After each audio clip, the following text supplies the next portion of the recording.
L'hôpital Saint-Bartholomew aura bientôt 900 ans. À l'intérieur d'une aile se trouve une cage d'escalier dont presque personne ne connaît l'existence. Elle est en train d'être rénovée.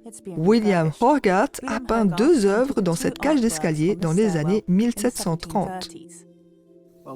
William Hogarth est né dans la région à Bartholomew, à 2 pas de l'hôpital. Lorsque le bâtiment était sur le point d'être achevé, il a appris que les gouverneurs de l'hôpital allaient confier la peinture de l'escalier à un Italien, Jacopo Amigoni. Hogarth a insisté pour que ce projet soit réalisé par un artiste local et il a offert ses services gratuitement. On lui a demandé de décorer l'escalier. C'est alors qu'il a commencé à réfléchir au sujet à choisir. Il a donc choisi ce qu'il appelait des histoires bibliques, des histoires tirées du Nouveau Testament, et il a travaillé très dur pour s'assurer qu'elles étaient adaptées à l'hôpital.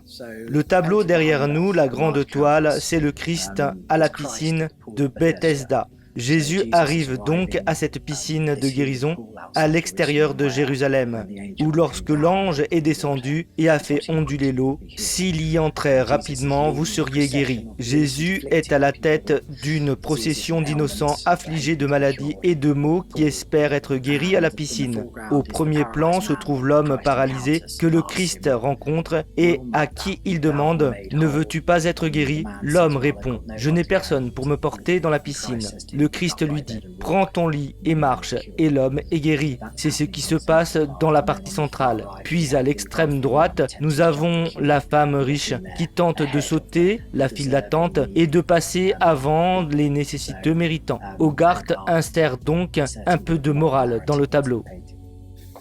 L'autre tableau représente le bon samaritain. C'est une histoire que Jésus a utilisée pour illustrer l'idée d'aimer son prochain. Elle raconte l'histoire d'un voyageur israélite qui est attaqué par des bandits. Il est volé, dépouillé, laissé pour mort sur le bord de la route, alors que le prêtre et l'enseignant religieux qui se trouvent à l'arrière-plan sont passés à côté de lui sans l'aider, malgré toutes leurs qualifications pour le faire. C'est seulement le samaritain, son ennemi mortel, qui lui vient en aide. On le voit ici verser du vinaigre sur sa blessure.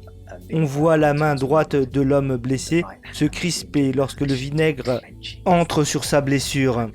Et puis son chien, qui a subi une méchante entaille en essayant de le protéger, s'en est allé. C'est donc, je suppose, l'hôpital en activité. C'est ce que faisait l'hôpital, l'homme guérissant l'homme. En haut de l'escalier se trouve le grand hall où les noms des donateurs de l'hôpital sont inscrits sur le mur, datant des années 1500 aux années 1900. Patrick Batty, expert en peinture historique, teste la couleur qui conviendrait le mieux au mur.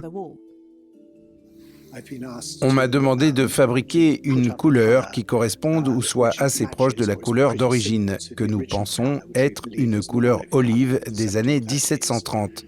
Ce que je fais, c'est que j'applique cette couleur d'un côté de l'un de ces panneaux nettoyés et de l'autre côté de ce même panneau, j'applique une couleur qui est en quelque sorte une version nettoyée de la couleur existante, une couleur qui, pour autant que nous le sachions, est utilisée depuis peut-être 100 ans. À l'issue de cet essai, mes clients seront donc en mesure de décider s'ils souhaitent ou non conserver la couleur existante, voire repousser les limites et revenir à l'original ou à quelque chose qui s'en rapproche. Ils espèrent que la beauté de l'art jouera un rôle dans le rétablissement et la réflexion des gens. Lorsque nous étions en pleine pandémie, nous avons commencé à ouvrir le bâtiment au personnel pour la première fois. Les employés étaient très reconnaissants car ils avaient besoin de s'échapper de l'environnement très clinique. Ils travaillaient sous haute pression pour se rendre dans ces beaux espaces et ils pouvaient se détendre et réfléchir. Nous sommes très intéressés par le pouvoir des espaces, de l'art et de l'architecture pour faciliter le rétablissement et permettre aux gens d'échapper à la pression et au stress du monde hospitalier. Une fois les travaux de rénovation terminés, l'espace devrait être ouvert au public pour la première fois. Jane Worrell, NTD Actualité, Londres.